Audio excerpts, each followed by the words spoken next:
June 2019, Route 66, Arizona. Don't touch The me. desert sun hangs low over the horizon, painting the sky in shades of Just a burnt little orange pat, and deep sweetheart. crimson. Heat You think shimmers you could off the just walk asphalt of away? Route 66, that Think legendary again. ribbon of I'm road sorry, I made a stretching mistake. across the Please let me American go. Southwest like a No. scar across ancient You know skin. what? Just bring me the chef Rosie's fries. I'm Diner feeling sits at the edge of adventurous. Sir, we nowhere, don't a have a chrome chef's and neon key. Oh, relic come on. You must from a have time something. when I can take America your order, moved you can slower, leave. Fine. when a Give me the damn handshake meant coffee. something, You think you could when a just walk man's in word here? was his I bond. go where I please, 6 kid. Harley-Davidson Not anymore. motorcycles stand This in is my perfect formation territory. outside, We'll see about chrome that. gleaming, I said you leather looked down on me, saddlebags didn't dusty you? from a Look 1,000 down. miles. Right here. Each bike bears the same emblem, the winged skull of the Hells Angels. But inside the diner, one man sits alone. Jack Morrison is 68 years old. His hair long and silver is pulled back in a ponytail that reaches between his shoulder blades. Deep lines carve through his weathered face like canyons, each one a map of decisions made, roads taken, battles fought. His beard, once dark as midnight, now carries the gray of too many winters. On his right forearm, an eagle spreads its wings across sun-damaged skin. The tattoo is old, the ink faded, but still proud. On his left hand, a simple gold band catches the afternoon light. Jack sits at the counter, not with his brothers. This detail matters. In the booth at the back, 6 men wear the same leather cuts, the same patches, the same brotherhood. They laugh over coffee and pie, their voices carrying the easy rhythm of men who have ridden together through dust storms and downpours, through good times and bad. But Jack sits alone. His coffee has gone cold. He does not drink it. His calloused hands rest on either side of the white ceramic cup, motionless as if anchoring himself to something solid in a world that has begun to tilt. In the breast pocket of his leather jacket, folded with military precision, is a letter. The envelope reads simply, Sloan. He has written and rewritten this letter 17 times. Each version says the same thing in different words. Each version remains unsent. The letter begins, Sloan, by the time you read this, I'll be gone. But Jack Morrison is not a man of words. He is a man of action, of engines and oil, of problems solved with wrenches and willpower. And now, faced with a problem that cannot be fixed, he sits silent at a counter watching the sun prepare to set. 4 to 6 months, the doctor had said 3 weeks ago. Stage 4 lung cancer. Inoperable. Jack had asked only one question. Can I still ride? The doctor had looked at him with practiced sympathy. For a while, but you'll need to stop when... Jack had walked out before the man finished speaking. This is his last ride, the final pilgrimage. One more journey down Route 66 before the engine stops forever. Behind him, Bear's laugh booms across the diner. Bear, whose real name is William Garrett, has led the chapter for 12 years. At 62, he still looks like he could bend steel with his bare hands. Beside him, Tiny, a 6'5" former boxer who earned his nickname through irony, slaps the table hard enough to rattle the silverware. These are his brothers. They have offered to ride with him on this final journey. They have offered everything. But some roads a man must travel alone. The door chime rings. Jack does not look up. He has learned over 68 years to measure a person by the sound of their footsteps, the weight of their presence. These footsteps are light, quick, young. Coffee warm up, Mr. Morrison. Jack looks up into the face of May Catherine Holloway, though everyone calls her Kate, 24 years old. Honey brown hair pulled back in a ponytail that swings when she moves. Green eyes that carry both kindness and something else. Something that looks like old pain wearing a young face. She has worked at Rosie's Diner for 8 months. Jack has stopped here 4 times in 10 years, and each time, Kate has remembered how he takes his coffee. Black, no sugar, no cream. 6 months ago, during his last visit, she had noticed the ring on his finger. Your wife, she had said, not as a question, but as a statement. She was lucky to have someone who still wears the ring. Jack had looked down at the gold band, this circle that has not left his finger in 42 years. I was the lucky one, he had said, his voice rough as gravel. She passed 5 years back. Cancer. Kate had placed her hand on his just for a moment, a gesture of comfort from a stranger who understood something about loss. You keep the love, she had said softly. That's the most beautiful thing I've ever seen. In that moment, Jack had seen his daughter. Not the woman Sloan had become, 28 years old, living in Seattle, a journalist who had not spoken to him in 5 years, but the girl she had been.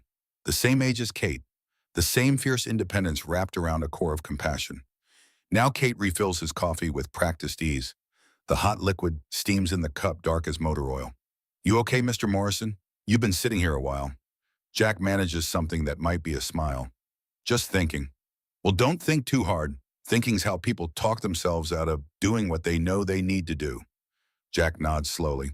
You're probably right about that. Kate moves down the counter checking on other customers. Jack watches her work. There is grace in the way she moves, efficiency born from months of carrying heavy trays and memorizing orders. But there is also wariness. She smiles, but the smile does not quite reach her eyes. Jack recognizes that look. He has seen it on the faces of those who have learned not to trust too easily, who have been hurt and have built walls. His daughter wore that same expression the last time he saw her. The memory comes unbidden, Sloane standing in the doorway of her Seattle apartment 5 years ago. Her mother had been dead for 3 months. Jack had ridden his Harley from Phoenix to Seattle, needing to see his daughter, needing to make sure she was all right. But he had not known what to say. He had stood there, this big man in leather and road dust, with 1,000 words trapped behind his teeth. Why are you here? Sloane had asked. Wanted to check on you.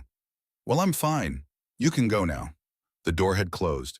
Jack had stood in the hallway for 10 minutes before finally turning away. They had not spoken since. The letter in his pocket grows heavier. Soon he will have to mail it. Soon she will have to know that her father is dying. That he wasted 5 years being a coward when he should have been her father. But not yet. The chime above the door rings again. This time the sound is different, sharper, more aggressive. 3 men walk into Rosie's diner. They do not belong here. That much is clear from the first glance. Their clothes are too expensive, tailored suits in a place where most customers wear jeans and work boots. Their watches catch the light, gold and silver gleaming like warning signals. The man in front is 42, maybe 43, tall with the kind of build that comes from personal trainers and expensive gyms, not from actual labor. His hair is styled with a product that probably costs more than most people in this diner make in a day. He wears a charcoal suit that fits him like a second skin, and his shoes are Italian leather, polished to a mirror shine. Behind him, 2 younger men, both cut from the same cloth, both wearing the expression of people who have never been told no. The first man's gaze sweeps across the diner with undisguised contempt. His lip curls slightly as he takes in the worn vinyl booths, the checkered linoleum floor, the ceiling fan that wobbles slightly as it turns. At the back booth, Bear has stopped laughing. The entire table of Hell's Angels has gone quiet. They watch these 3 men the way predators watch prey that has wandered into the wrong territory. But the 3 men do not notice, or if they notice, they do not care. They slide into a booth near the counter, near Jack. The lead man snaps his fingers, actually snaps them like summoning a dog. Hey, service. Kate, who has been taking an order from an elderly couple, turns at the sound. Her professional smile is already in place, but Jack sees the micro-expression that flashes across her face before the smile locks down. Irritation, and something else. Recognition. She has seen men like this before. I'll be right with you, she says pleasantly. Now would be better. The words are not loud, but they carry. Several customers look up from their meals. At the back booth, Tiny shifts in his seat, his massive frame tensing. Kate finishes with the elderly couple, then walks to the new booth. She pulls out her order pad, pen ready. What can I get you, gentlemen? The lead man does not look at her face. His gaze travels down, then up, slow and deliberate, assessing, judging.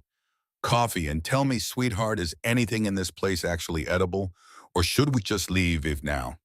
The 2 men with him laugh. The sound is ugly. Kate's smile does not waver. Coffee's fresh, food's honest. Can't promise more than that. Honest food.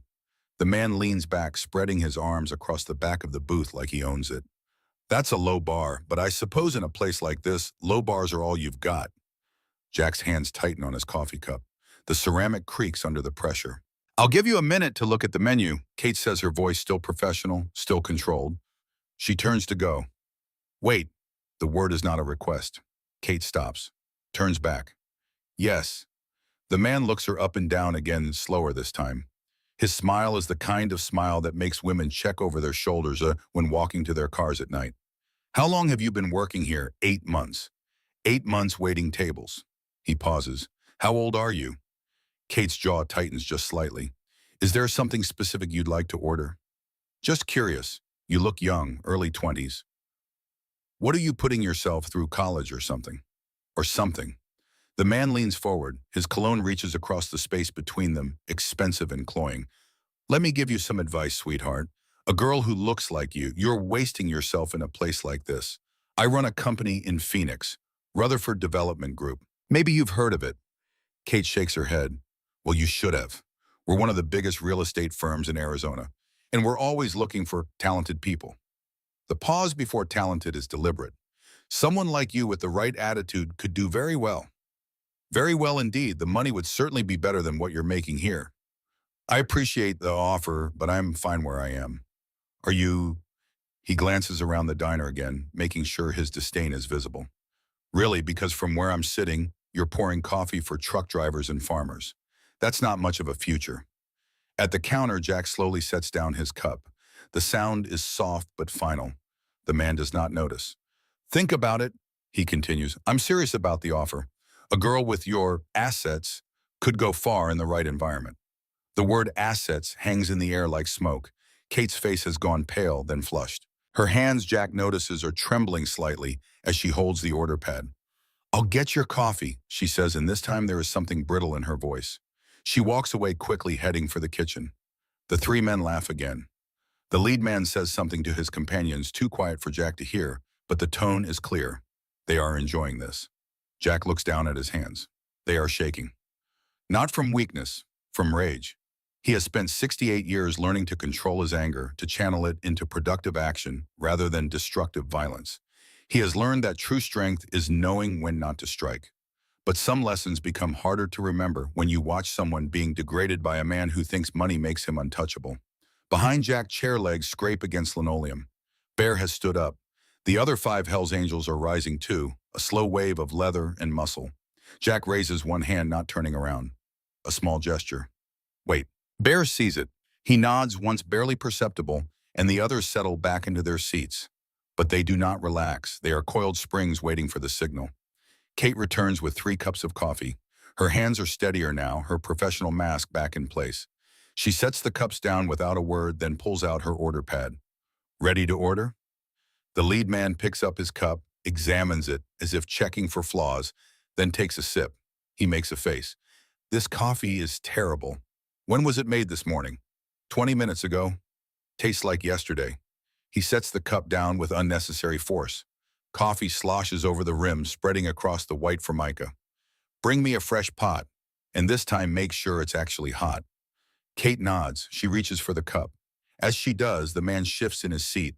His arm moves. It looks like an accident, just a casual adjustment of position. But Jack sees it clearly. The man's hand brushes against Kate's hip. Not a graze. Not an accident, a deliberate touch, fingers spreading slightly, claiming territory. Kate jerks back as if burned. The cup tilts in her hands, spilling the remaining coffee across the table. Oh my God, I'm so sorry, she starts. Are you serious right now? The man stands up, brushing at his pants where a few drops have splashed. Do you know how much this suit costs? Do you have any idea? I'm sorry, I'll get a towel. A towel. He laughs, but there is no humor in it.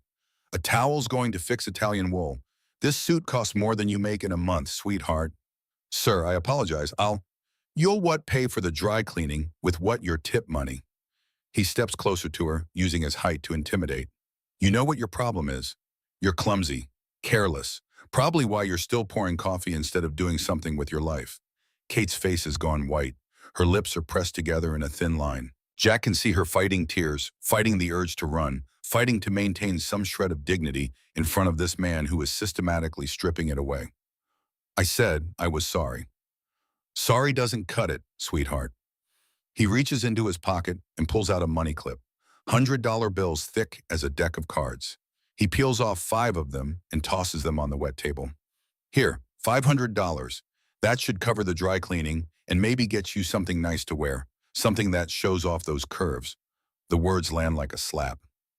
Nice curves, by the way, he adds, his gaze traveling down her body again. Really nice. You ever think about modeling or other opportunities? I know people who would pay very well for a girl who looks like you. Kate takes a step back, then another. Her face is no longer pale. It is scarlet with humiliation and rage. I don't want your money. No, the man smiles. Everyone wants money, sweetheart. The only question is what you're willing to do for it. He reaches out as if to touch her arm. That is when Jack Morrison stands up. The movement is slow, deliberate. Jack is not a young man anymore. His knees protest. His back complains at the sudden change in position. But when he rises to his full 6'2" height, when he turns to face the three men in the booth, there is something in his presence that makes the entire diner go quiet. It is not his size. It is not even the leather jacket with its patches and emblems. It is something older than that. Something primal. It is the look in the eyes of a man who has nothing left to lose. Jack takes 3 steps toward the booth. His boots, worn and dusty from 1,000 miles of road, sound like thunder on the linoleum floor. The lead man turns to look at him. For the first time, he seems to actually see Jack. His gaze takes in the leather jacket, the silver hair, the weathered face. His lip curls in amusement. "Can I help you, old man?" Jack's voice when he speaks is quiet, but it carries the weight of every mile he has ridden, every fight he has survived, every person he has loved and lost. "You owe the lady an apology." The man blinks. Then he laughs. It is a sharp barking sound. "Excuse me." "You heard me. Apologize to her. Now." The 2 younger men slide out of the booth, flanking their boss. They are trying to look threatening, but there is uncertainty in their eyes. The lead man stands up, squaring his shoulders. He is tall, maybe 6 feet, well-built from his expensive gym. He looks Jack up and down with open contempt. "Do you know who I am?" "No, and I don't care. I'm Marcus Rutherford, CEO of Rutherford Development Group. I'm worth more than everyone in this diner combined. And you," he gestures at Jack's leather jacket at the Hells Angels patch on his back. "You're some old biker who probably hasn't had a legal job in 40 years. So why don't you sit back down and mind your own business before you get hurt?" Jack does not move, does not blink. "The lady, apologize to her." Marcus Rutherford's face darkens. "Or what? You'll hit me? An old man like you." He turns to his companions. "Trent, you're recording this, right? Make sure you get a good angle. When this fossil lays a hand on me, I want it all on video for the lawsuit." The man called Trent pulls out his phone, holds it up. Marcus turns back to Jack, and now his smile is vicious. "Go ahead, old man, touch me. I've got lawyers who eat guys like you for breakfast. I'll own whatever rust bucket motorcycle you rode in on. I'll own your house. He stops, because Jack has taken another step forward, and now they are separated by less than 2 feet. At this distance, Marcus can see things he could not see from across the diner. He can see the deep lines around Jack's eyes carved by years of sun and wind and sorrow. He can see the tattoos on Jack's forearms, prison-quality ink from the 1970s, before tattooing was trendy, when it meant something. He can see the scar tissue on Jack's knuckles, the kind that comes from hitting things or people repeatedly over many years. And he can see Jack's eyes. They are gray like thunderclouds, and they are not angry. They are calm. That calmness is more terrifying than rage could ever be. "I'm not going to touch you," Jack says quietly. "I'm just giving you a choice. You can apologize to Miss Holloway. You can walk out of here, and we can all go on with our lives. Or you can keep talking, and we'll see what happens." Marcus laughs, but it sounds forced now. "What's that supposed to mean? You going to sick your biker gang on me?" Behind Jack, 6 chairs scrape against the floor in perfect unison. 6 men stand up. Bare, tiny, red, wheels, smoke, Doc. They do not rush forward. They do not shout or make threats. They simply stand a wall of leather and muscle, and they wait. Marcus's gaze flicks to them, then back to Jack. For the first time, there is something that might be uncertainty in his expression. "You think this impresses me, a bunch of old bikers? I know who you are. Hells Angels. Criminals. I could have every one of you arrested just for..." "For what?" Jack interrupts. "Standing up. We're just having coffee, same as you." "You're threatening me." "No, I'm asking you to do the right thing." "There's a difference." Marcus's jaw clenches. He is trapped now, and he knows it. If he backs down, he loses face in front of his employees. If he escalates, he is outnumbered 7-1 in a diner full of witnesses. He makes his decision. "You want to know what I think?" Marcus steps even closer until he and Jack are almost chest to chest. "I think you're a washed-up old man trying to play hero. I think you and your biker buddies are relics from a time that's over. And I think," he reaches out and taps Jack's chest with one finger, hard enough to feel dismissive, "you should get out of my way before I make what's left of your pathetic life very, very unpleasant." The diner holds its breath. Jack looks down at the finger on his chest. Then he looks up at Marcus Rutherford. And when he speaks, his voice is so quiet that only Marcus can hear. "What's left of my life is about 4 months, maybe less, stage 4 lung cancer. Doctor told me 3 weeks ago, so when you talk about making my life unpleasant, Jack's lips curve into something that is not quite a smile. You're already too late for that. Marcus blinks. He has not expected this. Jack takes one step back, creates space. When he speaks again, his voice is loud enough for the entire diner to hear. So here's what's going to happen. You're going to apologize to Miss Holloway. You're going to leave your money on the table to pay for your coffee, not as a tip, not as some kind of payment, but as what you owe for the service. And then you're going to walk out that door and drive back to Phoenix or wherever you came from. And you're going to forget this place exists. And if I don't, Jack does not answer immediately. He simply looks at Marcus Rutherford with those calm gray eyes. Finally, he speaks. Then you'll learn something I learned a long time ago, that the most dangerous man in any room is the one who's got nothing left to lose. For a long moment, Marcus Rutherford stands frozen. His face cycles through emotions, anger, humiliation, calculation. His two employees are watching him, waiting to see what he will do. Then Marcus smiles. It is not a pleasant smile. You know what, fine. You win, old man. He turns to Kate, who has been standing frozen near the counter. I apologize. I'm very, very sorry. Is that what you wanted? The words are right. The tone is pure mockery.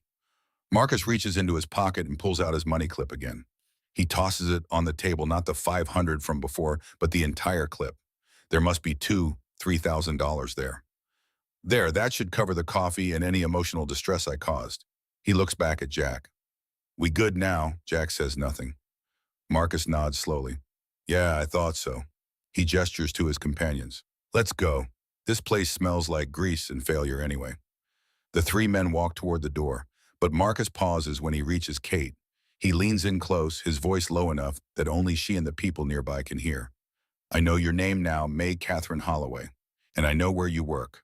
I'm a very resourceful man when someone interests me, so maybe I'll see you again, when you don't have your guard dogs around. Then he is gone, the door chime ringing as it closes behind him. The diner remains silent for 3 full seconds. Then Kate makes a sound, half sob, half gasp, and runs for the kitchen. Jack stands motionless, his hands clenched into fists at his sides. The adrenaline is draining from his body now, leaving behind a bone-deep exhaustion that has nothing to do with the cancer eating through his lungs. Rosie, the owner of the diner, a woman of 58 with steel gray hair and eyes that have seen it all, comes out from behind the cash register. She looks at Jack, then at the kitchen door, where Kate disappeared, then back at Jack. You did good, she says quietly. Jack shakes his head. No, I didn't do enough. He walks toward the kitchen. Behind him, Bear and the others return to their table, but the easy atmosphere from before is gone. They sit in silence, waiting. Jack pushes through the swinging door into the kitchen. Kate is leaning against the industrial sink, her shoulders shaking. She is not making sound, but her whole body trembles with the force of suppressed sobs. Miss Holloway. She spins around, startled. Her eyes are red. Mascara has left dark tracks down her cheeks. I'm sorry, she says immediately. I'm sorry, I'm fine. I'll be out in a minute. I just need... You don't need to apologize. But I made a scene. I should have just... You didn't make the scene, he did. Jack keeps his distance, not wanting to crowd her. And you handled yourself with more grace than most people would have. Kate wipes at her eyes with the back of her hand. He said he knows my name. He said he'll find me. I know. What if he comes back? What if, her voice breaks, God, I'm so stupid.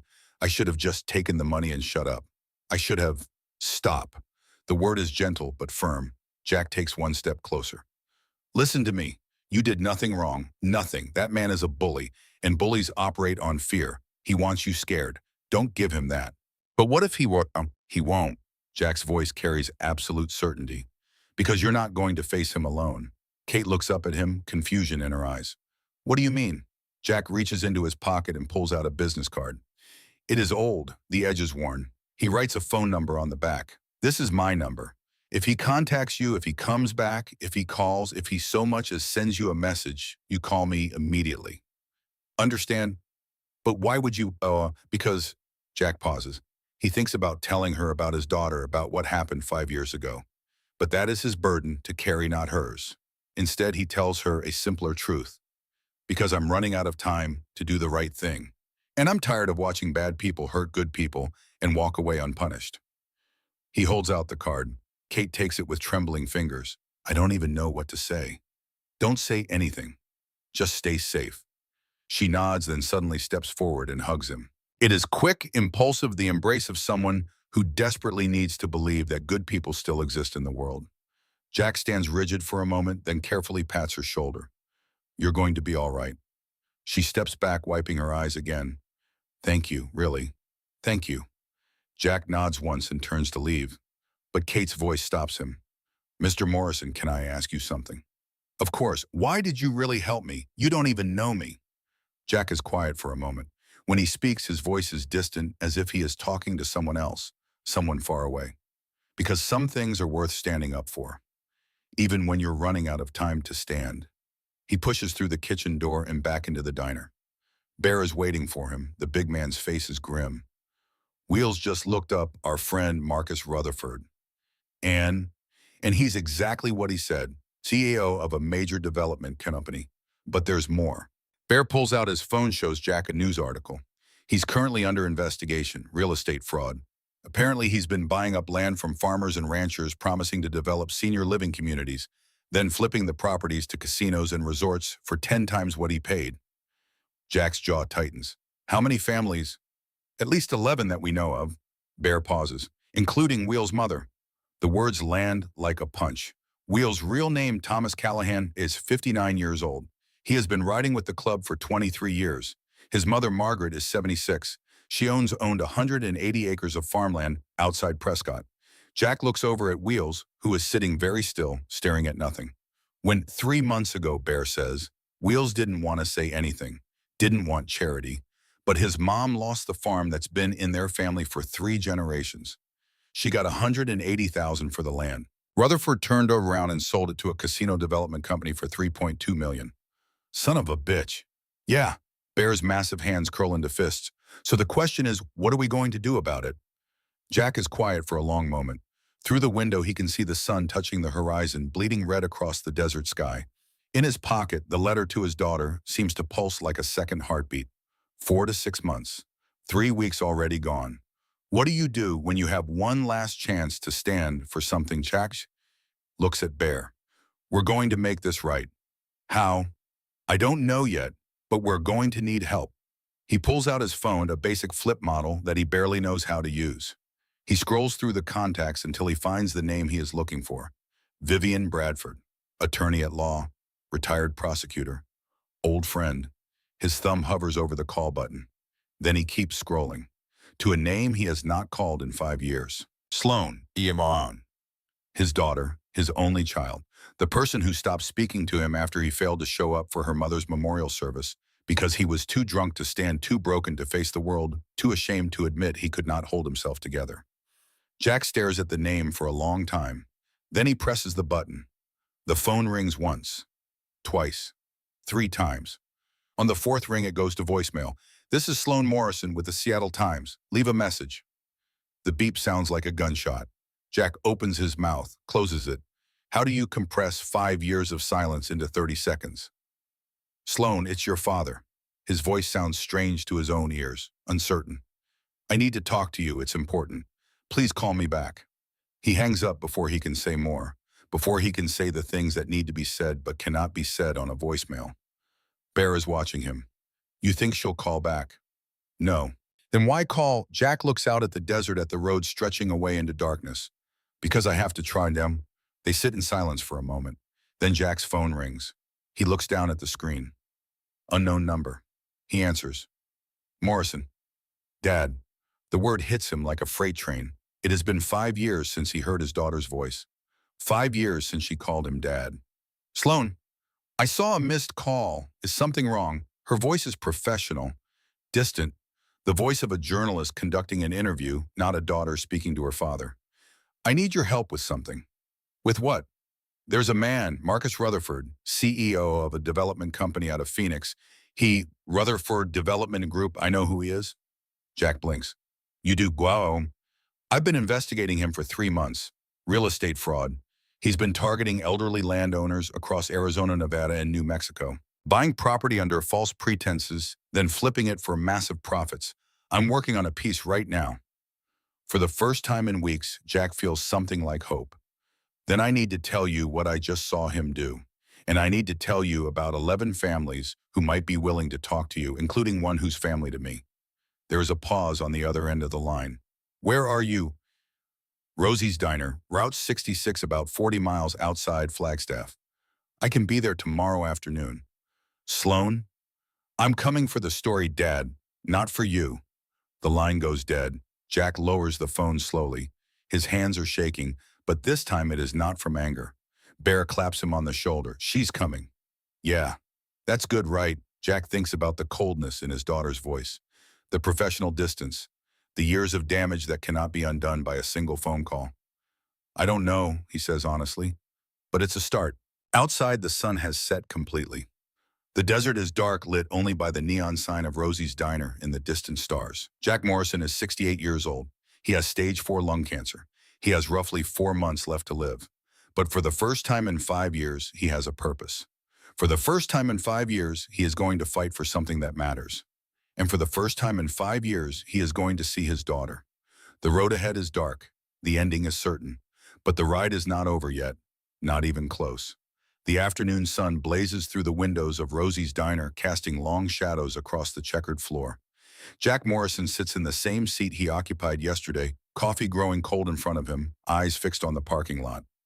She is late. Sloan said she would arrive by 2 o'clock. It is now 2:47. Jack tells himself this is fine. Traffic from Seattle to northern Arizona is unpredictable. Flights get delayed. Rental cars break down. There are 1,000 reasonable explanations for why his daughter has not yet arrived. But the voice in the back of his mind that whispers something else. She changed her mind. She realized she did not want to see you. She is not coming. At the back booth, Bear and Wheels are pretending to read the newspaper.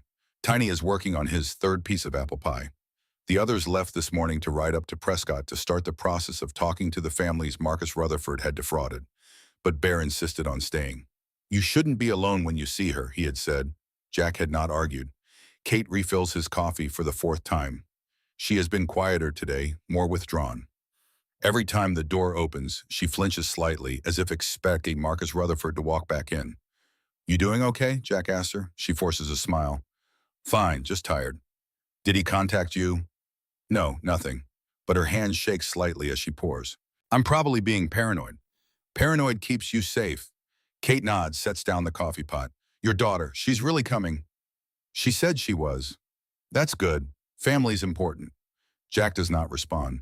The weight of 5 years of silence sits heavy between what Kate said and what is actually true. The door chime rings. A woman walks in. 28 years old, 5'7", auburn hair pulled back in a professional ponytail. She wears dark jeans, a white blouse, a blazer that has seen better days. A leather messenger bag hangs across her shoulder, bulging with notebooks and recording equipment. She scans the diner with the quick, assessing gaze of someone trained to notice details, to read rooms, to identify sources and threats with equal efficiency. Her eyes land on Jack. For 3 full seconds, father and daughter stare at each other across the distance of the diner and the vastness of 5 years. Then Sloan Morrison walks forward. She does not smile, does not rush to embrace him. She simply walks to the counter and sits down 2 stools away from Jack, placing her bag between them like a barrier. Dad. Sloan. Up close, Jack can see the way she has changed. The laugh lines that used to crinkle around her eyes are gone, replaced by the kind of hardness that comes from too many difficult stories, too many people who lie, too many truths that hurt to uncover. She looks older than 28. She looks tired. She looks like him. You look good, Jack says, because he does not know what else to say. Sloan's eyebrow arches. You look terrible. Cancer will do that. The word lands between them like a grenade. Sloan's expression does not change, but something flickers in her eyes. You said you needed my help with Marcus Rutherford. You didn't mention you were dying. Would it have mattered? I don't know, maybe. She pulls a notebook from her bag, flips it open. Let's focus on why I'm here. You said you witnessed Rutherford engage in harassment yesterday. Just like that, they are in business mode. Journalist and source. Not father and daughter. Jack can work with that. He tells her everything. Marcus Rutherford walking into the diner. The harassment of Kate. The money thrown like an insult. The threat whispered as he left. Sloan writes quickly, her handwriting sharp and efficient. Did anyone else witness this? Everyone in the diner, including 6 Hell's Angels. Hell's Angels aren't exactly credible witnesses in court. They are if they're telling the truth. Sloan looks up at him. The truth and what a jury believes are two different things. You know that. Then we need more than testimony. Agreed, it did. She closes the notebook. You mentioned 11 families. What do you have? Bear slides out of the booth and approaches his massive frame, making Sloan look small by comparison. Bear Garrett, I ride with your father. Sloan shakes his hand without hesitation. Sloan Morrison, what can you tell me about the fraud? My friend's mother, Margaret Donovan, lost her family farm 3 months ago. Rutherford promised to build a senior living community. She sold him 180 acres for 180,000. He flipped it to a casino developer for 3.2 million. Sloan's pen moves across the paper. Do you have documentation? We have the contract she signed, we have the deed transfer, and we have county records showing the secondary sale. That's a start. I'll need to talk to Mrs. Donovan directly. She's expecting you, so are 10 other families. Sloan looks at Jack. You've been busy. The boys rode up to Prescott this morning. They made some calls. Jack pauses. These are good people, Sloan. Salt of the earth. They lost everything because they trusted the wrong man. Something in Sloan's expression softens just slightly. I know the type. I've covered stories like this before. Wealthy developers targeting vulnerable populations. It's a pattern. Then you know how it ends. The developers walk away rich. The families lose everything. And nothing changes. Not this time. Sloan's voice carries steel. I've been building a case against Rutherford for months. I have financial records. I have testimony from 3 families in Nevada. But I need more. I need a pattern so clear that even the best lawyers can't defend it. Bear nods. The families in Prescott will talk. They're scared, but they'll talk. What about the harassment? Sloan looks at Kate, who has been standing a few feet away listening. Miss Holloway, would you be willing to give an on-record interview about what happened? Kate's face goes pale. I don't know. He said he knows my name. He said he would find me. Did he threaten you explicitly? He said maybe he would see me again when I didn't have my guard dogs around. Sloan writes this down. That's ambiguous enough that it might not constitute a legal threat. But combined with the physical contact and the job offer with sexual implications, it establishes a pattern of harassment. She looks up at Kate. I understand you're scared, but your testimony could help protect other women. How many others have there been? Jack asks. Sloan hesitates. Based on my research, at least 15 women have filed HR complaints against Rutherford or his company in the past 7 years. All were settled with non-disclosure agreements. All received financial compensation in exchange for silence. Jesus Christ. One woman, Ainsley Kemp, worked as his executive assistant in 2017. She filed a complaint. 2 weeks later, she was offered $250,000 and a glowing reference letter if she signed an NDA and left the company. She took the money. Bear's hands curl into fists, so he's been doing this for years. At least. Probably longer. Sloan looks at Jack. The fraud is my primary story, but the harassment allegations add context. They show a pattern of predatory behavior across multiple domains. Jack thinks about Marcus Rutherford's smile as he left the diner. The casual cruelty, the absolute certainty that he would face no consequences. We need to talk to the other women. I've tried, most won't talk. The NDAs are ironclad. If they violate them, Rutherford can sue for breach of contract. They'd lose the settlement money and get hit with legal fees. What about the one who worked for him, Ainsley? She's my best bet. I've been trying to reach her for 2 months. She hasn't returned my calls. Kate speaks up, her voice quiet. What if someone who wasn't bound by an NDA talked to her? Someone who had been through something similar. Sloan turns to look at her. What are you suggesting? I'm suggesting that maybe women who have been harassed by powerful men don't want to talk to journalists. Maybe they want to talk to someone who understands what it feels like to be powerless and scared. There is a long silence. Then Sloan nods slowly. You might be right about that. Kate straightens her shoulders. I'll do it. I'll talk to her. And I'll go on record about what Rutherford did to me. Jack feels something unfamiliar stir in his chest. Pride. This young woman, this waitress, who could have stayed silent and safe, is choosing to stand up, just like his daughter is standing up by investigating a powerful man, just like he is trying to stand up in the last months of his life. Sloan pulls out her phone. I have Ainsley Kemp's last known address. She lives in Scottsdale. If we leave now, we could be there by evening. We? Jack asks. Sloan looks at him for the first time with something other than professional distance. You said you needed my help. That goes both ways. I need witnesses. I need testimony. And I need someone who can talk to the families in Prescott while I work other angles. I can do that. Good. Sloane stands slinging her bag over her shoulder. Then she pauses. There's something else you should know. Before I drove down here, I got a call from my editor. Someone filed a complaint against me. What kind of complaint? Alleging that I'm collaborating with criminal organizations, specifically the Hells Angels. She looks at Bear. No offense. Bear shrugs. None taken. We get that a lot. Jack's jaw tightens. Rutherford. Almost certainly. He has investigators.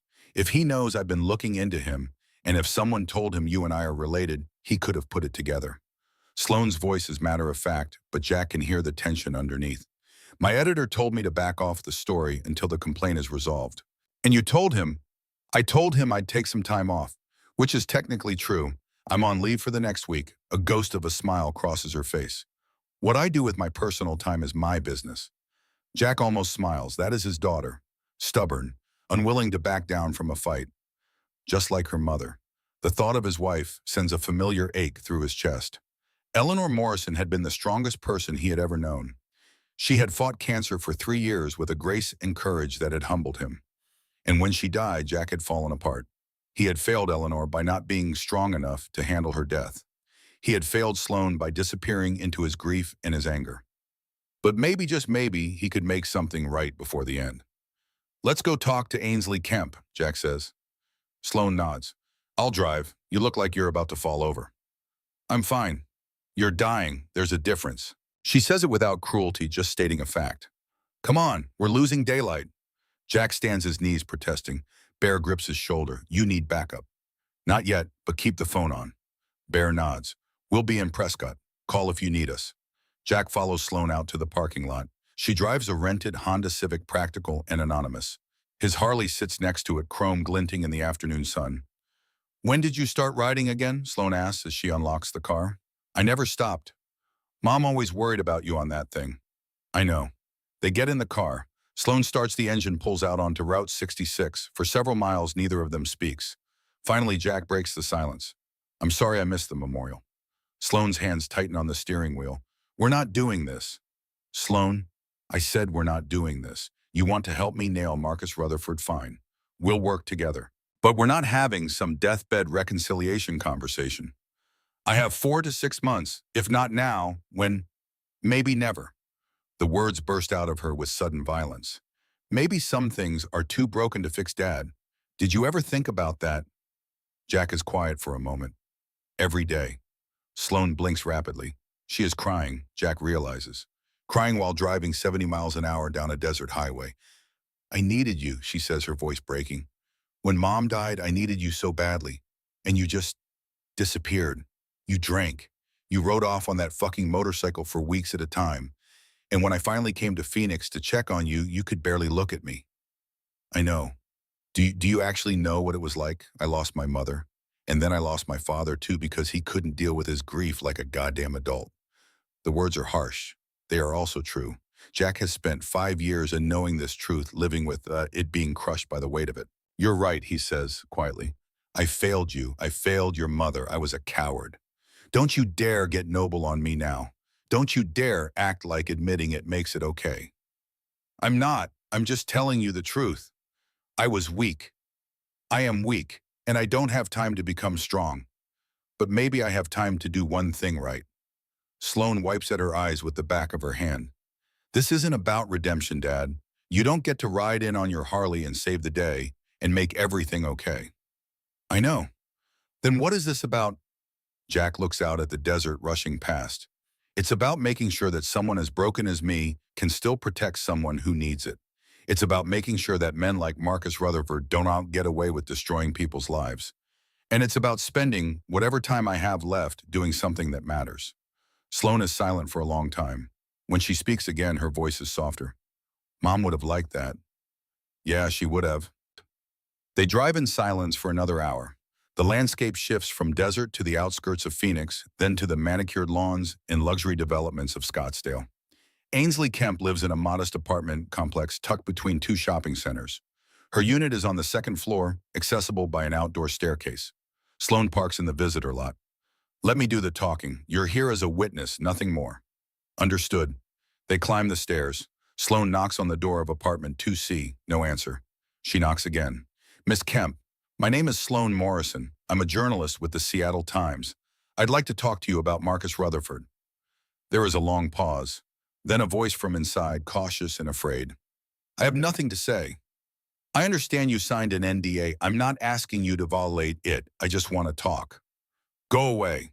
Sloan looks at Jack. He steps forward. Miss Kemp, my name is Jack Morrison. I'm not a journalist. I'm just someone who saw what Marcus Rutherford did to a young woman yesterday, and I think you might understand better than anyone what that means. Another pause, then the sound of locks disengaging. The door opens a crack. A woman peers out, the chain still engaged. She is 32 years old, but she looks older. Dark circles under her eyes, hair pulled back in a hasty ponytail. The look of someone who has not slept well in a very long time. What do you want? Just to talk, Jack says gently. 5 minutes, that's all. Ainsley studies him. Her gaze takes in his silver hair, his weathered face, the Hells Angels patches on his leather jacket. You're not with him. No, I'm against him. She looks at Sloan. You're really a journalist. Sloan holds up her press credentials. Seattle Times. I've been investigating Rutherford Development Group for 3 months. Ainsley's expression wavers between hope and fear. Finally, she closes the door, removes the chain, and opens it fully. 5 minutes, but I can't violate my NDA. If I do, I lose everything. They step inside. The apartment is small but tidy. A laptop sits open on the coffee table surrounded by legal textbooks. A half-empty cup of coffee has gone cold beside it. You're in law school, Sloan observes. Second year. I'm using the settlement money to pay for it. Ainsley sits on the edge of the couch, her posture defensive. I figure if I can't beat them, I'll learn to be one of them. Jack understands this, the need to take something terrible and transmute it into purpose. Sloan sits across from her, pulling out her notebook. I'm going to be direct. I know you worked for Marcus Rutherford. I know you filed an HR complaint. I know you received a settlement. I'm not asking you to tell me anything covered by your NDA. Then what are you asking?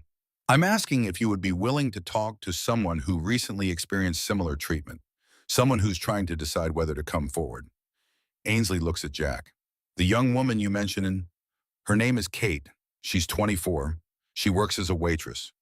Rutherford harassed her, touched her without consent, made sexual comments, implied he could help her career if she was friendly. Jack's voice is steady, but anger simmers beneath each word. She's scared. She doesn't know if speaking up will matter or if it will just make her a target. Ainsley closes her eyes. When she opens them, they are wet. It will make her a target. That's the truth. If she goes public, Rutherford will destroy her. He'll use his lawyers. He'll use his money. He'll make her life hell. So she should stay silent. I didn't say that. Ainsley stands, walks to the window. I stayed silent. I took the money. I signed the papers. And every day since I've wondered if I did the right thing. Because I know I wasn't the first. And I know I wasn't the last. Sloan leans forward. How many others do you know about? I can't answer that without violating my NDA. Can you answer hypothetically if someone were to investigate Marcus Rutherford's employment records? What might they find? Ainsley is quiet for a long moment. Hypothetically, they might find a pattern of young female employees leaving the company within 6 to 18 months of being hired. They might find unusually large severance packages for junior staff. They might find a lot of NDAs. Sloan writes this down, and if someone were to contact these women, most of them signed the same kind of agreement I did. They can't talk. But, she hesitates, there's one woman who never signed anything. Rebecca Halloway. She was Rutherford's sister-in-law. She worked in the company briefly about 8 years ago. She left after some kind of incident. No NDA, no settlement, because keeping it in the family. Jack's pulse quickens. Where is she now? Last I heard, she was living in Tempe. She divorced Rutherford's brother about 3 years ago. I don't know if she'll talk, but she's not legally bound to silence. Sloan makes a note of the name. This is helpful, thank you. Ainsley turns from the window. Tell your waitress something for me. Tell her that silence feels safe, but it's poison. It eats at you, and 5 years from now, she'll wonder if speaking up could have stopped him from hurting someone else. That's what I live with every day. Jack stands, extends his hand. Thank you for your time. Ainsley shakes it. Her grip is surprisingly strong. One more thing. Marcus Rutherford is dangerous, not just because he's a predator, but because he's smart. He covers his tracks, he has connections, judges, politicians, police. If you come after him, he will fight back. Hard. We know. Do you? Because I've seen what he does to people who cross him. He doesn't just beat them in court, he ruins them. Completely.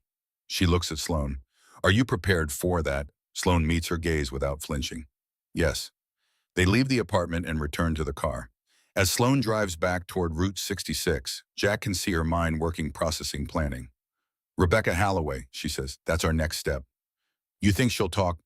I don't know, but she's not bound by an NDA, which means she's our best chance at breaking through Rutherford's wall of silence. Jack's phone rings. He checks the display. Bear. Yeah, we've got a problem. Bear's voice is tense. Wheel's mother just called. 2 men showed up at her house an hour ago. Private investigators. They told her that if she talks to any journalists, she'll be sued for defamation and breach of contract. Oh, breach of what contract? The sale agreement she signed with Rutherford included a non-disparagement clause. She's not allowed to say anything negative about him or his company. Jack's free hand curls into a fist. That's legal. Unfortunately, yes, and it gets worse. They visited all 11 families. Every single one of them is now too scared to talk. Sloan has been listening. She pulls over to the side of the road. Put him on speaker. Jack complies. Mr. Garrett, this is Sloan Morrison. Did the investigators identify themselves? Yeah, Phoenix Investigations Group. Licensed and legitimate. Did they threaten the families explicitly? No, just reminded them of their contractual obligations. Very polite, very legal, very effective. Sloan swears under her breath. He's moving fast. He knows we're building a case. How? Jack asks. Think about it. Yesterday you confronted him in a diner full of witnesses. Today I show up. It doesn't take a genius to connect the dots. And if he ran a background check on you, he'd find out you have a daughter who's an investigative journalist. Jack feels a cold weight settle in his stomach. He's watching us. Almost certainly, which means we need to move faster than he does. Bear's voice crackles through the speaker. What do you need from us? Can you get me contact information for Rebecca Holloway? I'll make some calls. Do it, and Bear, tell the families in Prescott that they're not alone. Tell them we're going to find a way to tell their story. Copy that? The line goes dead. Sloan pulls back onto the road. We need to find Rebecca Holloway tonight, before Rutherford gets to her. Jack nods, but his mind is elsewhere. He is thinking about the letter in his pocket, the letter he has rewritten 17 times. He is thinking about how little time he has left. And he is thinking about the fact that Marcus Rutherford now knows exactly who is coming after him. They drive in silence until they reach the outskirts of Phoenix. Sloan's phone rings. She answers on Bluetooth. Morrison. Sloan, it's Keith. The voice belongs to her editor at the Seattle Times. He sounds stressed. We need to talk. I'm on personal leave, Keith. Whatever it is can wait.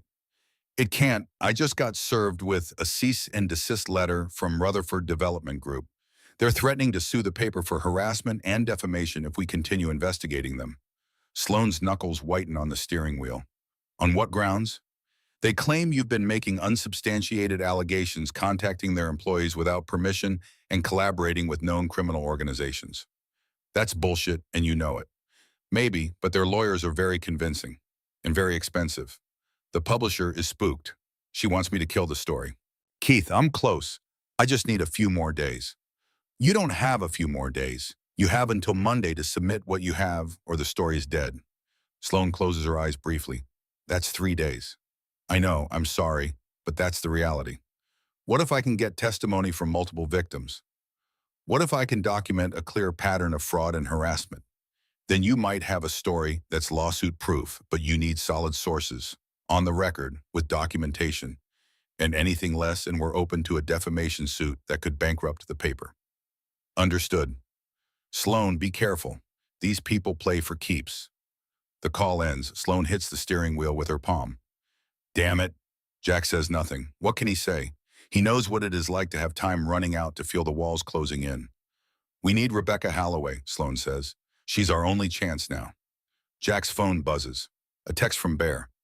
Found her. Rebecca Holloway, 41, lives in Tempe. Works as a therapist. Sending address. A moment later, the address appears. Sloan plugs it into her GPS. It's 40 minutes from here. Then let's not waste time. They drive through Phoenix as the sun begins to set, painting the city in shades of amber and shadow. Jack watches the buildings pass, thinking about all the lives contained within them. All the people going about their evenings unaware that somewhere in this city, a man like Marcus Rutherford is planning his next move. Rebecca Holloway lives in a quiet neighborhood of modest, ranch-style homes. Her house is painted a soft blue with a well-maintained garden and a swing set in the front yard. As they pull up, Jack sees a woman in her early 40s working in the garden. She looks up as they approach, wariness crossing her face. Sloan gets out first, hands visible, posture non-threatening. Rebecca Holloway. Who's asking? My name is Sloan Morrison. I'm a journalist. This is Jack Morrison, a private citizen. We're investigating Marcus Rutherford. Rebecca stands, pulling off her gardening gloves.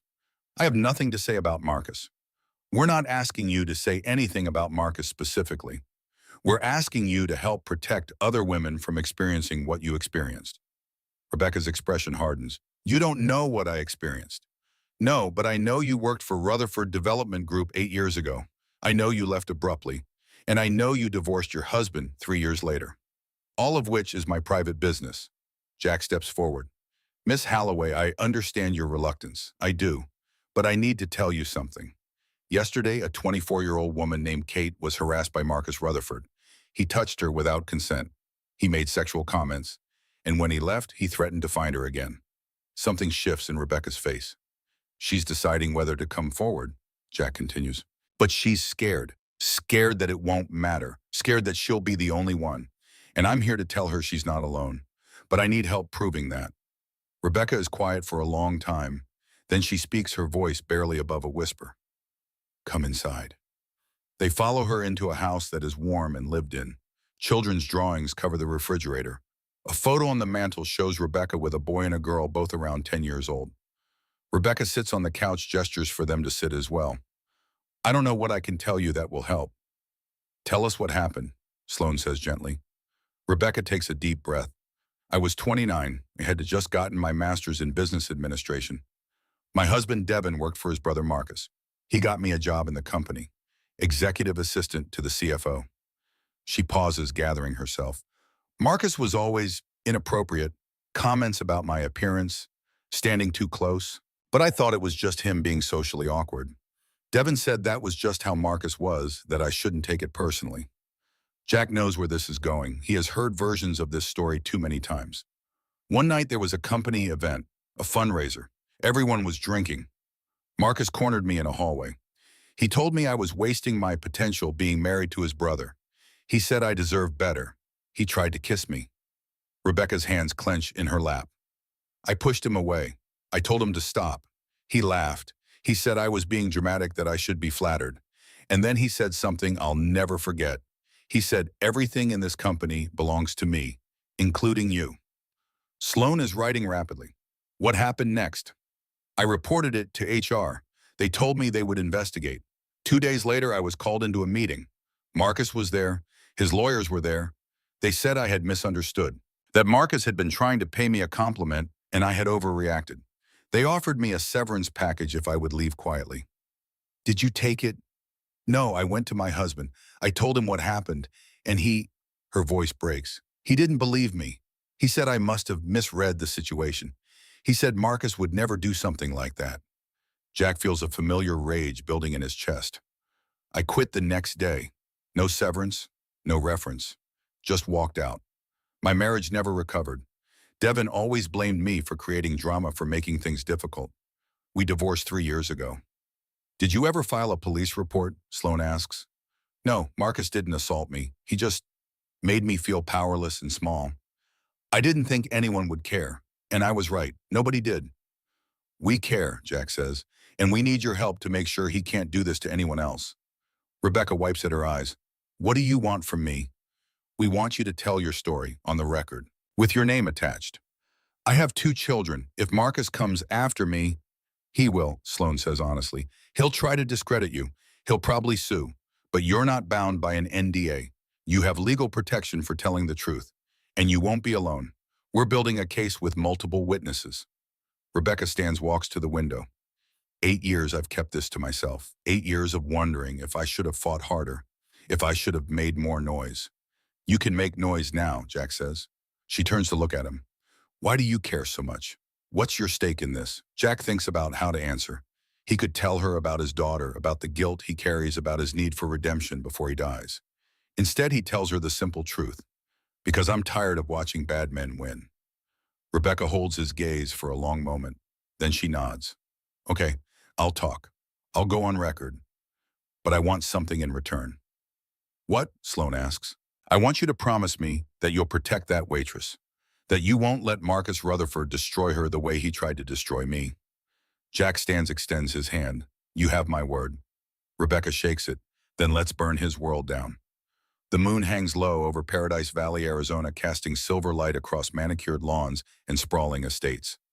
This is where Phoenix's wealthy come to insulate themselves from the rest of the world, where gates and guards create the illusion of safety, where money buys distance from consequence.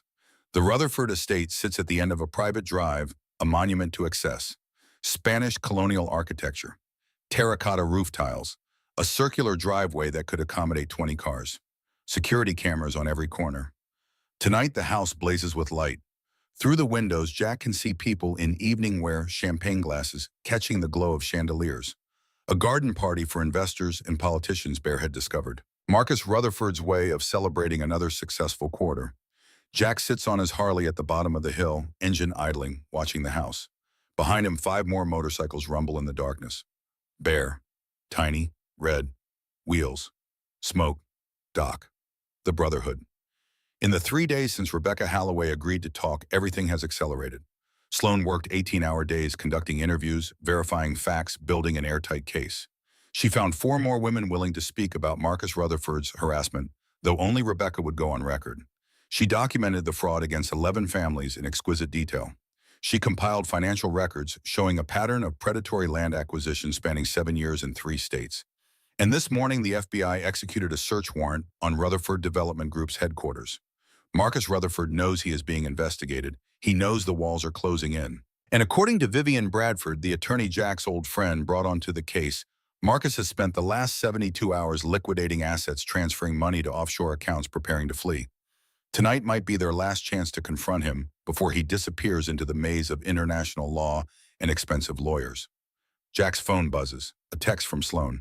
In position, Vivian says FBI will be here in 20 minutes. Wait for them. Jack types back, copy, but he does not move. Not yet.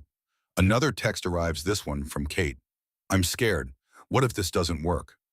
Jack considers his response carefully. His fingers, gnarled and scarred from decades of mechanical work, move slowly across the phone's keyboard. It will work, because we're not giving him a choice. Stay close to Sloane. The truth is simpler and darker than what he typed. It will work because Jack Morrison is a dying man with nothing to lose, and dying men are capable of things that scare even themselves. Bear pulls up alongside it and kills his engine. You sure about this, brother? No. Good. Man who's sure usually hasn't thought it through. Bear's grin is visible, even in the darkness. How you feeling? Jack takes inventory. His chest aches, a constant burning that the pain medication barely touches. His breathing is shallow. This morning he coughed blood into the sink and stood there for 5 minutes, watching it swirl down the drain, wondering how many more mornings he had left. I'm good. Liar. But Bear does not push. The plan's sound. We go in, we make sure Rutherford can't run before the FBI arrives. We make sure everyone sees what he is. Clean and simple. Nothing about this is clean. No, but it's right. Bear pauses. Your daughter know what we're doing. She knows enough. She doesn't know you're planning to go toe-to-toe with Rutherford. Jack does not respond. Sloane thinks they are simply here to make sure Marcus does not flee before the FBI arrives. She thinks they are backup insurance, a visible presence to keep him from doing anything stupid. She does not know that Jack intends to force a confrontation, to make Marcus Rutherford account for every woman he hurt, every family he defrauded, every life he casually destroyed in pursuit of profit and power. If this goes sideways, Bear says quietly, if you end up in cuffs or worse, you know the club will take care of things. We'll make sure your daughter's protected. We'll make sure the story gets told. I know. And you're doing this anyway. I have to. Bear nods slowly. He has ridden with Jack for 20 years. He knows when words will not change a man's mind. Then let's make it count. Jack starts his engine. The Harley roars to life, and the sound echoes off the surrounding hills like thunder. They ride up the private drive in formation, 6 motorcycles moving as one. The security guard at the gate steps out of his booth, hand moving toward his radio. Then he sees the patches, the colors, the unmistakable emblem of the Hells Angels. His hand stops. Bear pulls up to the booth, kills his engine. "We're here to see Marcus Rutherford." The guard is young, maybe 25. His uniform is crisp, his posture military. "This is a private event. You're not on the guest list. Call your boss. Tell him the Hells Angels want to talk about a business deal. Tell him we represent Margaret Donovan and 10 other families he defrauded." The guard's eyes widen slightly. He picks up his radio. "Sir, we have a situation at the gate." Static crackles. Then a voice smooth and controlled. "What kind of situation?" "6 motorcycles. They say they want to talk to Mr. Rutherford about a business deal." More static. A longer pause. "Let them in." The guard looks surprised, but he opens the gate. As Jack rides through, the young man catches his eye. For just a moment, Jack sees recognition there. Not of him specifically, but of the situation. This guard knows something is about to happen. Something that will change the carefully controlled atmosphere of this wealthy enclave. They ride up the circular driveway and park their motorcycles in a perfect line facing the house. Chrome gleaming under the exterior lights. Leather saddlebags dusty from the road. The front door opens. Marcus Rutherford steps out, flanked by 2 men in dark suits. Private security, Jack recognizes. Not rent-a-cops like the one at the gate. These are professionals. Ex-military probably. The kind of men who know how to hurt people efficiently. Marcus wears a charcoal suit that probably cost more than Jack's motorcycle. His hair is perfect. His smile is confident. He descends the steps like a king greeting peasants. "Gentlemen, this is unexpected. I don't usually conduct business at social gatherings." Jack dismounts slowly. His knees protest. His back sends sharp signals of pain up his spine. He ignores them. Behind him, the other 5 dismount in unison. "We're not here for business," Jack says. Marcus's smile does not waver. "Then why are you here?" "We're here to make sure you don't run." "Run from what?" Marcus spreads his hands in a gesture of innocence. "I'm hosting a party. I'm not going anywhere. FBI executed a search warrant on your office this morning. Your lawyers have been filing emergency motions all day. And according to our sources, you've transferred $8 million to accounts in the Cayman Islands in the last 48 hours. Marcus's smile finally cracks just slightly. "I have no idea what you're talking about." "Yes, you do." Jack takes a step forward. "You know exactly what I'm talking about. Just like you know why we're here." The front door opens again. More people emerge from the party, drawn by the commotion. Jack recognizes faces from news coverage. A state senator, a federal judge, 2 city councilmen. The kind of people who attend charity galas and golf tournaments, who make decisions that affect thousands of lives from the comfort of air-conditioned offices. "Good, let them see." Sloan emerges from the side of the house, camera in hand. She has been documenting everything, Jack realizes. Behind her, Kate Holloway appears, flanked by Vivian Bradford. And behind them, more women. Rebecca Holloway. 3 others that Jack recognizes from the files Sloan compiled. Marcus sees them and his expression changes. The smooth confidence evaporates, replaced by something darker. Calculation, fear masked as anger. "This is trespassing, all of you. I want you off my property now." "We'll leave when we're ready," Bear says. His voice is calm, but there is steel underneath. One of Marcus's security guards steps forward. "Sir, should I call the police?" "Yes, call them. Tell them we have multiple trespassers who are refusing to leave." "I wouldn't do that if I were you," Vivian Bradford says. She is 64 years old, gray-haired and elegant in a burgundy dress. She was a prosecutor for 23 years before retiring to focus on pro bono work. Her voice carries the authority of someone who has stood in courtrooms and faced down criminals for decades. "Because the moment the police arrive, I'm going to ask them to arrest you for wire fraud, money laundering, and conspiracy to commit fraud." Marcus laughs, but it sounds forced. "On what evidence?" "On the evidence that a federal grand jury reviewed this afternoon. On the evidence that resulted in a sealed indictment being issued 2 hours ago." Vivian pulls a document from her briefcase, holds it up. "Marcus Gregory Rutherford, you're under investigation for multiple counts of fraud, and you will be formally arrested once the FBI arrives, which should be in approximately 15 minutes. The crowd of party guests murmurs. The senator takes a step back, as if proximity to Marcus might be contagious. Marcus's face goes white, then red. "This is a setup. You have no right to come here and..." We have every right, Sloan says. She holds up her phone, which is recording. This is a public confrontation of a public figure regarding matters of public interest, and you're about to hear from the people whose lives you destroyed. Kate steps forward. Her hands are shaking, but her voice is clear. My name is May Catherine Holloway. 4 days ago, Marcus Rutherford came into the diner where I work. He harassed me. He touched me without my consent. He made sexual comments. And when he left, he threatened to fine me. Marcus starts to speak, but Rebecca Holloway cuts him off. My name is Rebecca Holloway. 8 years ago, I worked for Rutherford Development Group. Marcus Rutherford cornered me at a company event. He tried to kiss me. When I reported it, I was told I misunderstood.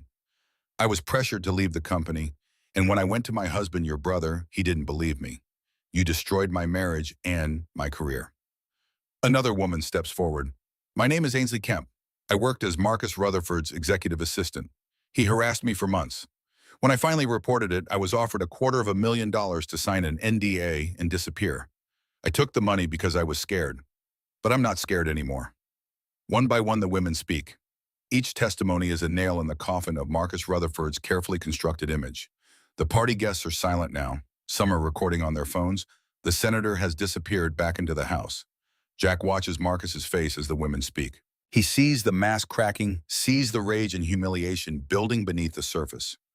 Finally, when the last woman has spoken, Jack steps forward. And I'm Jack Morrison. I'm nobody important, just a man who happened to be in the right place at the right time. I watched you hurt Miss Holloway, and I decided that was enough. Marcus's control finally snaps. You decided, his voice rises to a shout. You're a criminal, a biker thug with a rap sheet. You don't get to decide anything. You're right. I don't get to decide. The FBI gets to decide. The courts get to decide. The jury gets to decide. Jack's voice remains calm.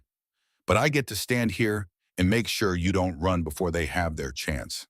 Marcus takes a step toward Jack, his security guards moving with him. You think you've won? You think some sob stories in a federal investigation mean anything? I have lawyers. I have money. I have connections. By the time this is over, you'll be the one in handcuffs for harassment and trespassing. Maybe, but everyone here has seen what you are. Everyone here knows the truth. Jack gestures to the crowd of party guests, many of whom are now trying to slip away quietly.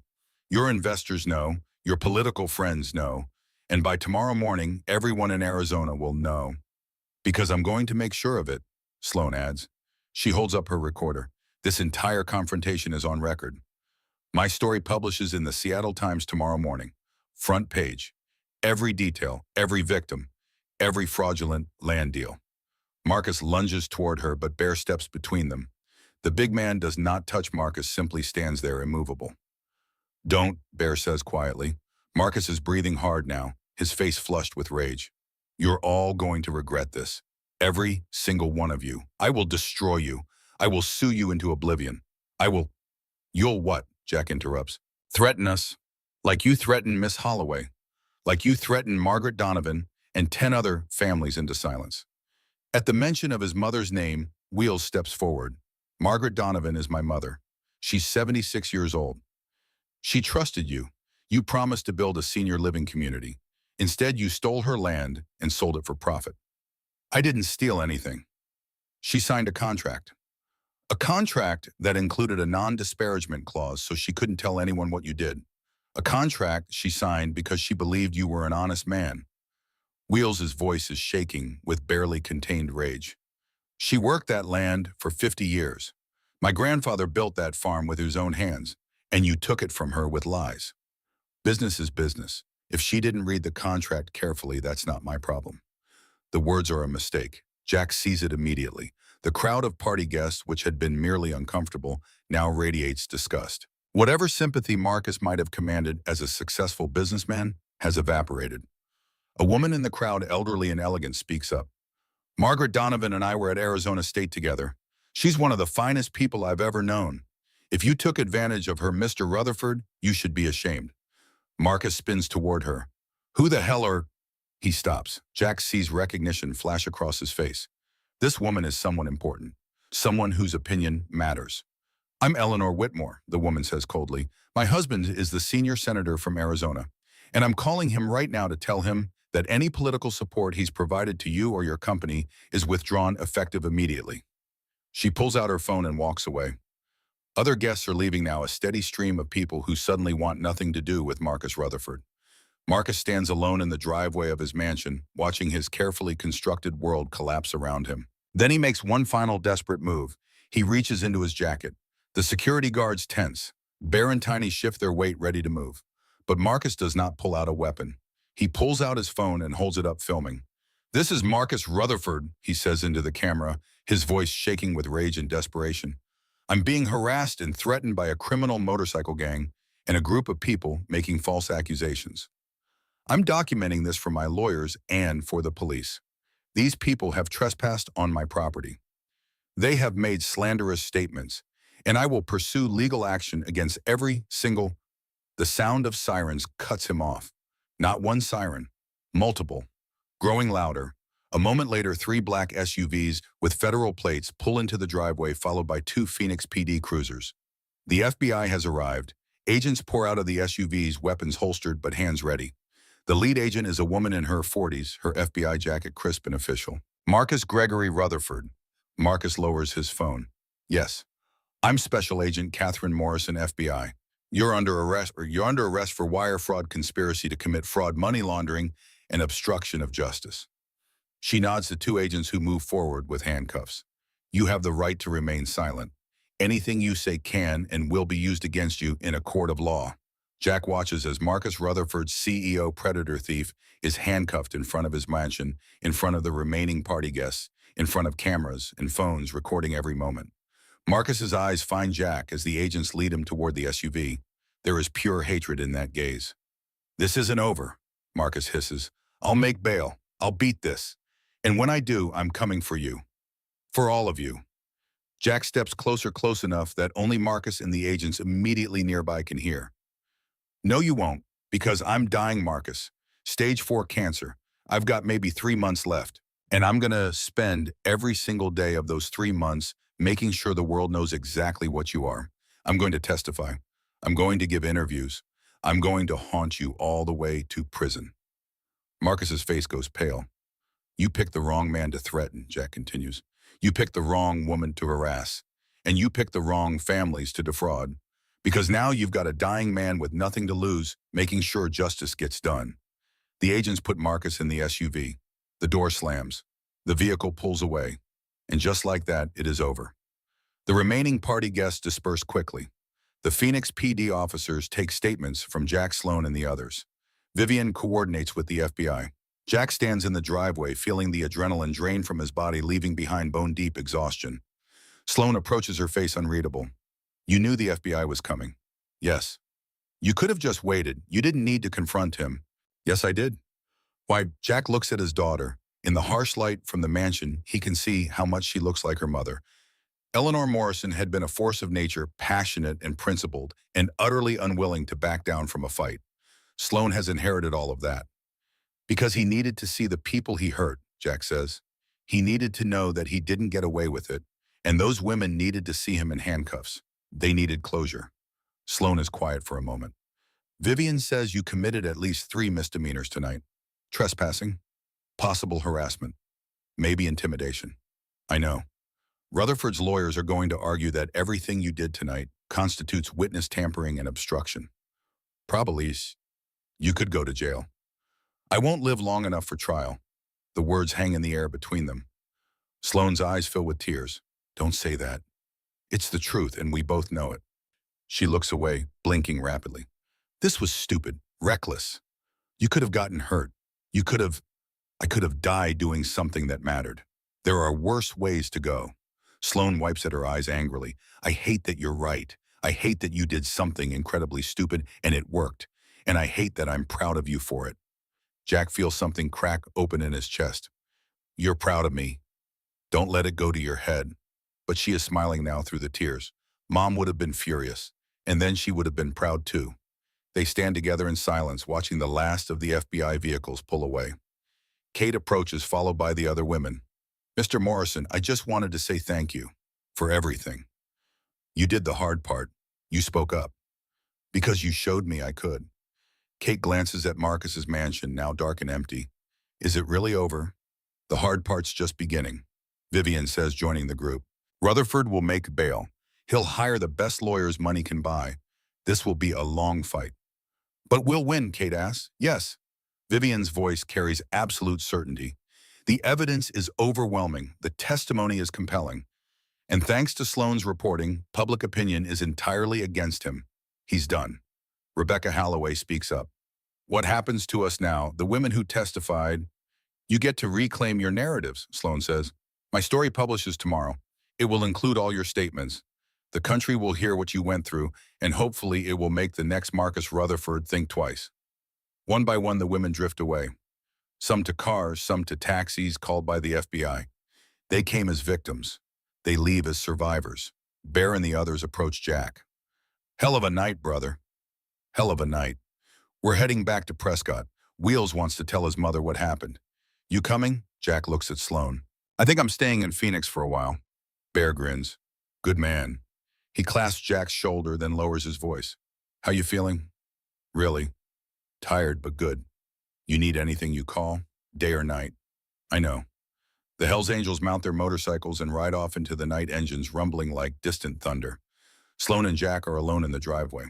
Where are you staying? She asks. Motel near the airport. That's ridiculous. Come stay with me. I rented an apartment month to month while I worked the story. Jack hesitates. Sloane, I'm not asking Dad, I'm telling. You look like you're about to collapse. You need rest, and I need to make sure you don't do anything else stupid before morning.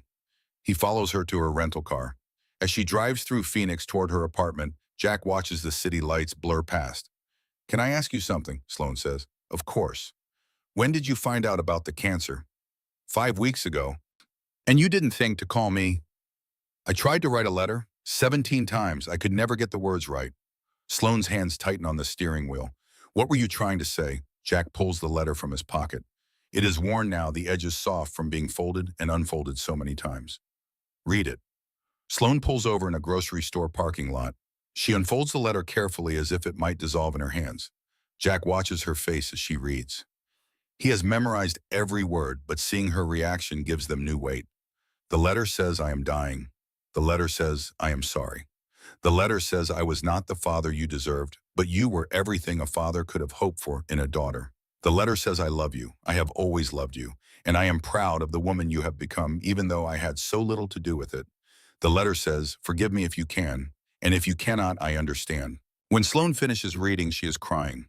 Not quiet tears, but deep, wrenching sobs that shake her entire body.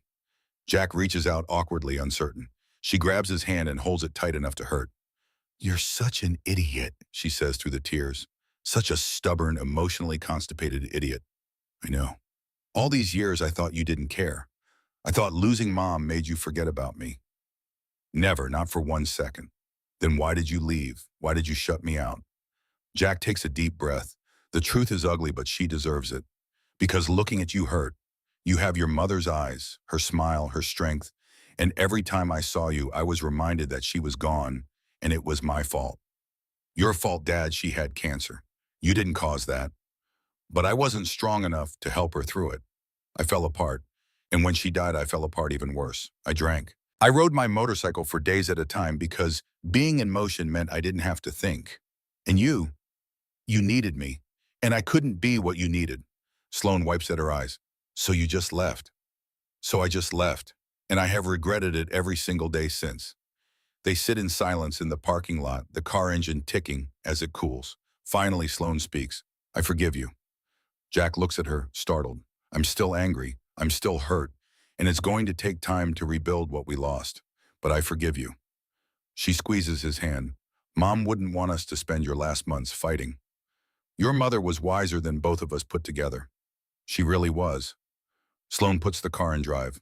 Come on, let's go home. Home. Jack has not had a home in 5 years. He has had motels in the road and the brotherhood of the Hells Angels. But not home.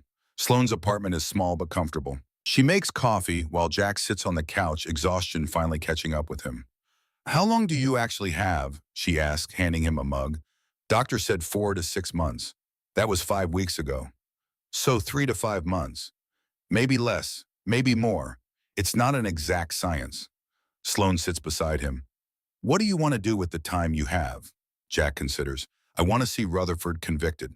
I want to make sure those families get their land back. I want to make sure Kate and the other women get justice. What else? I want to spend time with you, make up for some of what I missed. We can do that. She pauses. I took a leave of absence from the paper. 3 months. I was going to use it to work the Rutherford story full time, but now that he's arrested, I don't need all that time. You should go back to work. I should spend time with my father while I still can. The words settle between them, heavy with truth. Jack sets down his coffee. I need to tell you something else. Something important. Okay.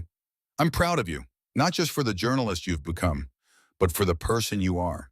You're strong. You're principled. You don't back down from fights that matter. And that's all you, Sloan. None of that came from me. Some of it came from you.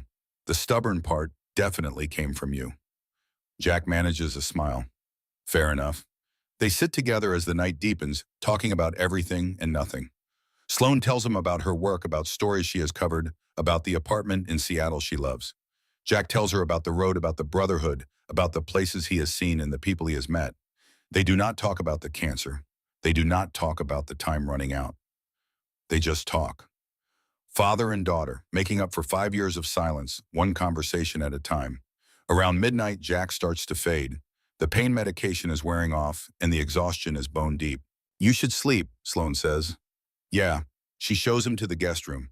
It is small with a single bed and a nightstand, clean sheets, a lamp that casts warm light.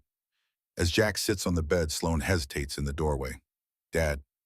Yeah. I'm glad you called. I'm glad you came back. Me too. She leaves, closing the door softly behind her.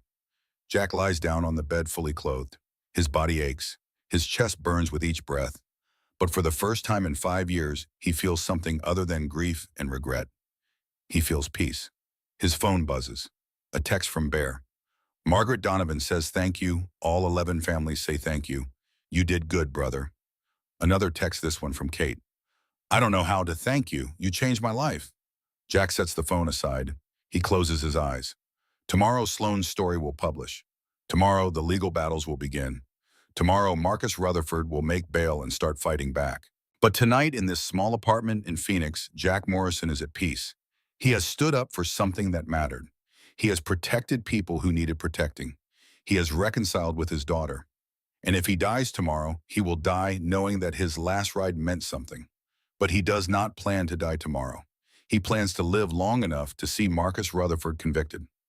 He plans to live long enough to see those 11 families get their land back. He plans to live long enough to make sure that the women who spoke up tonight know their courage was not wasted. And most of all, he plans to live long enough to be the father Sloan deserves, even if only for a few more months. Outside, Phoenix sleeps under a blanket of stars. The desert night is cool and quiet. Jack Morrison is 68 years old. He has stage 4 cancer. He has 3 to 5 months left to live. But tonight, for the first time in a very long time, he is exactly where he is supposed to be. The road that brought him here has been long and hard. The road ahead is short and uncertain. But he is not afraid. Not anymore, because he has learned the most important lesson a man can learn in his final days. It is never too late to do the right thing. It is never too late to stand up. It is never too late to make amends. And it is never too late to come home. Jack falls asleep with a smile on his face, and for the first time in 5 years, his dreams are peaceful. The ride is not over yet, but he is ready for whatever comes next.